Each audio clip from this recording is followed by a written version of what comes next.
पिंकी, ओ पिंकी, आई ना। कहाँ थी तू? कितनी बार कहा है मेरी आंखों के सामने रहा कर। चल ये बर्तन जल्दी जल्दी अंदर रख दे, मैं तब तक बाकी का काम निपटा लेती हूँ। चल जल्दी कर। अब ठीक है माँ।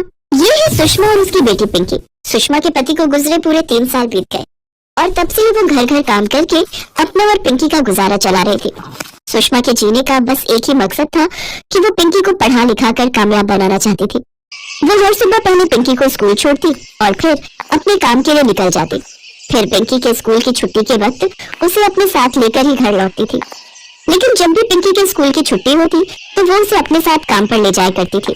पिंकी भी अपनी माँ के काम में मदद करने की पूरी कोशिश करती थी, साथ ही खूब मन लगाकर पढ़ती भी थी। फिर एक दिन, माँ ये पिज्जा क्या होता है? ये तूने कहाँ से सीखा? वो सफेद वाले बंगले में मैंने देखा था, बहुत सारे बच्चे वही खा रहे थे। तुम काम कर रही थी तब मैंने देखा था। अब देखने में तो रोटी जैसा ही था। अरे पिंकी, ये सब अमीर लोगों के चोचले हैं और सच बताऊं तो उसे खाना सेहत के लिए भी बिल्कुल अच्छा नहीं होता। चल मैं घर चलकर तेरे लिए हलवा बना देती हूँ, तेरा मनपसंद, जो खाने में बढ़िया भी होगा और उसे खाकर मेरी पिंकी ताकतवर भी बनेगी, है ना? इस तरह सुषमा उस वक्त पिंकी को बहला लेती है और कुछ दिनों के लिए पिंकी भी पिज्जा के बारे में भूल जाती है। लेकिन फिर जब अगली बार पिंकी अपनी छुट्टी के दिन अपनी माँ के साथ दोबारा उसी घर में जाती है तो वहाँ फिर से वही सब देखती है जो उसने पिछली बार देखा था। उस घर के सारे बच्चे फिर से पिज्जा पार्टी कर रहे थे और उन्हें इस तरह पिज्जा खाते हुए देखकर पिंकी का मन फिर से ललचाने लगता है और वो मन ही मन सोचने लगती है, देखने में कितना टेस्टी लग रहा है, इन लोगों के टेस्टी लग रहा है, इन लोगों के तो कितने मजे हैं, काश मैं भी कभी ये पिज्जा खाता थी। पिंकी ये सब सोच ही रही थी कि पिज्जा खा रहे बच्चों में से एक बच्चा उसे वहाँ खड़े हुए देख लेता है और उसे कहता है, ए क्या देख रही है वहाँ से छुप छुप के? क्या देख रही है वहाँ से छुप छुप के? पिंकी की नजर अभी पिज्जा पर ही थी। उसने उस बच्चे से कुछ कहा तो नहीं, लेकिन उसे देखकर ही साफ पता लग रहा था कि उसका सामने रखा पिज्जा खाने का बहुत मन था। लगता है इसको भी पिज्जा खाना है। ओह तो ये बात है, इसमें कौन सी बड़ी बात है? आ जा इधर और ले ले एक पीस तू भी। उस बच्चे की बात सुनकर पिंकी का चेहरा खिल उठता है। वो फौरन पिज्जा के पीस की तरफ आगे बढ़ती है, लेकिन तभी वो बच्चा उस पिज्जा के पीस को उठा लेता है और अपने साथी बच्चे की तरफ उछाल देता है। पिंकी उस पीस की तरफ दौड़ती है, लेकिन वो पीस को पकड़ नहीं पाती और वो पिज्जा का पीस जमीन पर गिर जाता है। अरे यार सॉरी, कैच नहीं कर पाया। लगता है वाकई ये पीस इसकी किस्मत में है। जा उठा के खा ले। नन्ही पिंकी ये समझ ही नहीं पाती कि वो बच्चे असल में उसकी गरीबी का मजाक उड़ा रहे हैं।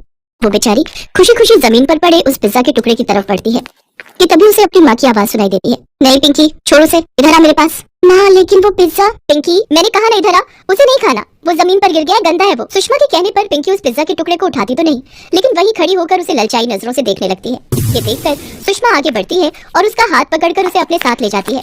घर आकर सुषमा बहुत रोती है। पिंकी के साथ आज जो हुआ उसे उसका बहुत दुख हो रहा था। वो अपना बटुआ खोलकर देखती है, उसमें कुछ पैसे थे जिन्हें देखकर वो मन ही मन सोचती है, इतने पैसों में एक छोटा पिज्जा तो आ ही जाएगा। लेकिन ये बात सिर्फ एक बार की नहीं है, अगर पिज्जा का स्वाद पिंकी को पसंद आ गया तो वो बार बार खाने की जिद करेगी और फिर मैं कैसे उसे मना कर पाऊंगी? नहीं, मुझे कुछ और तरकीब निकालनी पड़ेगी। क्या कर सकती हूँ? पिंकी की आवाज सुषमा के कानों में गूंजते हुए, देखने में तो रोटी जैसा ही था, लेकिन रोटी से थोड़ा मोटा था और उसके ऊपर बहुत कुछ सजा रखा था। हाँ यही ठीक रहेगा। अगली सुबह सुषमा पिंकी को स्कूल छोड़ती है और लेकिन काम पर जाने से पहले वो एक पिज्जा शॉप पर जाती है और दुकान के बाहर खड़ी होकर कुछ सोचने लगती है। फिर बड़ी हिम्मत करके वो उस लड़की से बात करने की कोशिश करती है जो उस पिज्जा शॉप के काउंटर पर खड़ी थी। सुनो बहन, क्या तुम यही काम करती हो? हाँ, पर तुम्हें क्या काम है मुझसे? तुम यहाँ पर क्या काम करती हो? मैं लोगों के ऑर्डर लेती हूँ और फिर उनका बिल बनाकर उनसे पिज्जा के पैसे लेती हूँ और उन्हें उनका पिज्जा पकड़ा देती हूँ। ओह, तो यहाँ पर पिज्जा कौन बनाता है? अरे साफ साफ बोलो ना, तुम किसे ढूंढ रही हो? किससे मिलना है तुम्हें? सुषमा फिर उस लड़की को अपनी बेटी की पिज्जा को लेकर दीवानगी और अपनी तंगहाली के बारे में सब कुछ बताती है। उस लड़की को पिंकी के लिए बहुत बुरा लगता है। वो फौरन सुषमा को पिज्जा शॉप के अंदर लेकर जाती है और पिज्जा कैसे बनाया जाता है इस बारे में कुछ अच्छे से समझाती है। सुषमा बड़े ध्यान से सब कुछ देखती है और समझती है और उस लड़की का शुक्रिया अदा करके वहाँ से बाहर आ जाती है। उस दिन सुषमा काम से छुट्टी लेकर घर वापस आ जाती है। उसे कुछ भी करके अपने हाथों से पिंकी के लिए पिज्जा बनाना था जो खाने में स्वादिष्ट भी हो और उसके बजट में भी फिट बैठता हो। बहुत दिमाग लगाने के बाद सुषमा पिज्जा बेस की जगह गेहूं की रोटी का इस्तेमाल करती है। सॉसेस की जगह घर पर बनाई हुई चटनी लगाती है और अपने घर के पीछे उगाई हुई ताजी सब्जियों को पकाकर उन्हें अपने देसी पिज्जा के ऊपर सजा देती है। इसके अलावा वो थोड़ा सा पनीर घिसकर भी पिज्जा के ऊपर डाल देती है। उसका बनाया पिज्जा देखने में बिल्कुल बाजार के रेडीमेड पिज्जा जैसा ही लग रहा था, लेकिन हकीकत में वो उससे काफी सस्ता था और सेहत के लिए नुकसानदायक भी नहीं था। अब सुषमा को बस पिंकी के स्कूल से आने का इंतजार था। सुन पिंकी, जब तक मैं ना कहूँ आंखें मत खोलना, ठीक है ना? बस इधर आ। हाँ बस पहुँच गए, अब आंखें खोल तो जरा। पिज्जा? माँ ये पिज्जा मेरे लिए है? हाँ मेरी बच्ची, पूरा कप ये। पिज्जा देखकर पिंकी की खुशी का ठिकाना नहीं था। वो बड़े ही चाव से फटाफट उस पिज्जा को खाने लगती है और उसे इस तरह खुशी से खाते हुए देखकर सुषमा को बहुत सुकून मिल रहा था। पिंकी तब तक नहीं रुकी जब तक वो पिज्जा पूरी तरह से खत्म नहीं हो गया।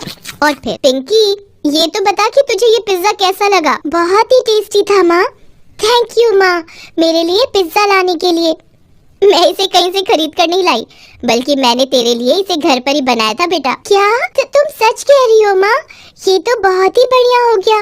तो इसका मतलब मैं जब चाहूँ तो मेरे लिए ऐसा ही पिज्जा बना दोगी ना? हाँ बेटा, जब तू कहेगी मैं तुझे अपने हाथों से गरम गरम पिज्जा बनाकर खिलाऊंगी।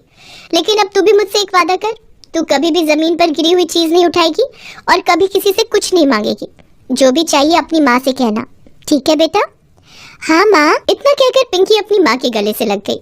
अब पिंकी को जब भी पिज्जा खाने का मन होता, सुषमा घर पर ही उसके लिए उसका मनपसंद पिज्जा अपने तरीके से बना देती। एक दिन जब सुषमा अपना काम कर रही थी तो उसने अपनी मालकिन को उदास बैठे हुए देखा। तब सुषमा ने जाकर उससे पूछा, क्या हुआ दीदी, कुछ परेशानी है क्या? क्या बताऊं सुषमा, इन बच्चों से तंग आ गई हूँ मैं। पिज्जा के अलावा कुछ और खाना ही नहीं चाहते। ये जंक फूड खा खा कर सबने अपनी तबीयत बिगाड़ ली है।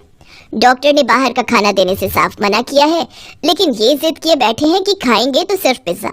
अब तू ही बता सुषमा, मैं आखिर करूं तो क्या? परेशान मत हो दीदी, आप कहो तो मैं बच्चों के लिए घर पर पिज्जा बना दूं। घर पर पिज्जा?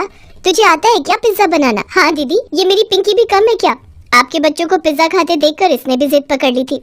अब मेरी तो इतनी हैसियत नहीं है दीदी, तो मैंने भी लगाया अपना दिमाग और घर पर ही बना दिया रोटी का पिज्जा।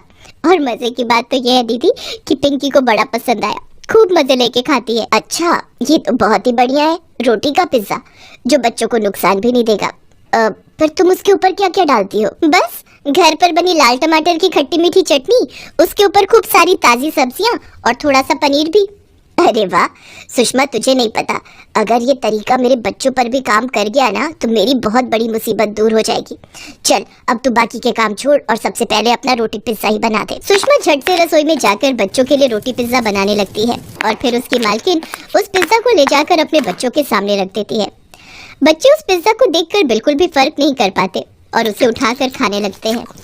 खाते हुए भी उन्हें उस रोटी पिज्जा से कोई तकलीफ नहीं होती, उल्टा उन्हें तो उसका स्वाद बहुत पसंद आता है और ये देखकर उन बच्चों की माँ बहुत खुश हो जाती है। सुषमा, मुझे तो बिल्कुल अंदाजा नहीं था कि तू इतना बड़ा कमाल भी कर सकती है। सच में तूने मेरी बहुत बड़ी मुश्किल हल कर दी। लेकिन यहाँ मेरे जैसी और भी कई माएँ हैं जिनके बच्चे जंक फूड के दीवाने हैं और अपनी सेहत से खिलवाड़ कर रहे हैं। तो अगर तुम चाहो तो तुम उन सब की भी मदद कर सकती हो, साथ ही साथ बढ़िया कमाई भी कर सकती हो। जी दीदी, मैं कुछ समझी नहीं। मैं ये कह रही हूँ कि तुम क्यों ना अपने रोटी पिज्जा का स्टॉल शुरू करो। लेकिन दीदी, मेरे पास लागत लगाने के पैसे नहीं है और जगह भी तो नहीं है। अरे इस सब की चिंता तू मत कर, वो सब मैं देख लूंगी। तू तो बस हाँ बोल और लग जा काम पर। अब सबकी मुश्किलें हल होने वाली थी। सुषमा को एक नया रोजगार मिल गया था और कई माओं को अपने बच्चों की अच्छी सेहत,